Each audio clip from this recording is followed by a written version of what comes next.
They finished their work on the ground here on Friday. And Kenya Power then hit the ground. They were here on Tuesday.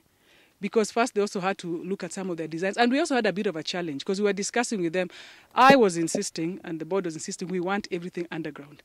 But they also told us the underground things may take slightly longer and we need to power the boreholes. So you've seen the cables are overhead. But I'm standing here saying that the vision we have is we don't want overhead cables.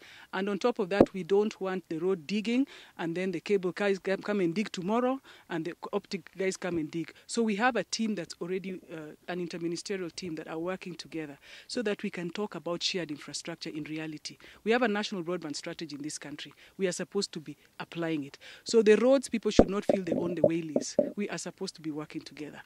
So when the roads are building, they make sure they've made a space underground for Kenya Power. They've made a space for ICT connectivity, solid waste, water. All those should be neatly done. We don't want things running up and down. And that's exactly what, all those are ready and all those are in discussion. While the cadastral survey was going on, there was a lot of things going on in parallel. Kenya Power, you've seen Kenya Power here. Kenya Power were done their designs, but part of the challenge they had was also knowing the lay of the roads, for example.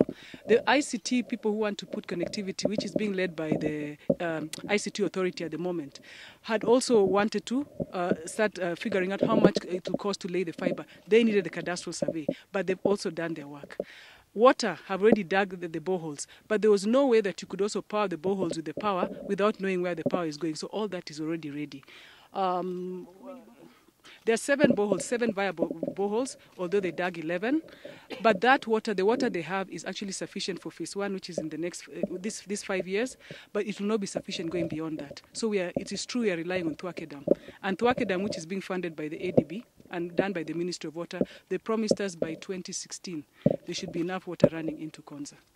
We use satellite technology. It is the trend nowadays in the developed world. It has been there, but in this country it's creeping in, and we are not left behind. This satellite technology is what is called the Global Navigation Satellite System. Many people know it as GPS, some confuse with the GPRS.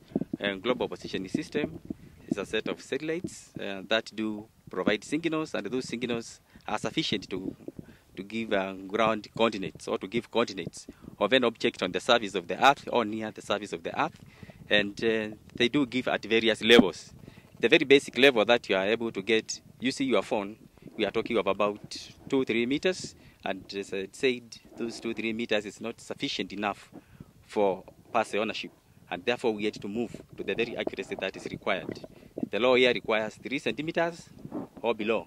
And here we are able to give you coordinates at the level of 3 millimeters. So all those parcels, all those beacons that you have placed on the ground had to that accuracy of millimeter level and within the law.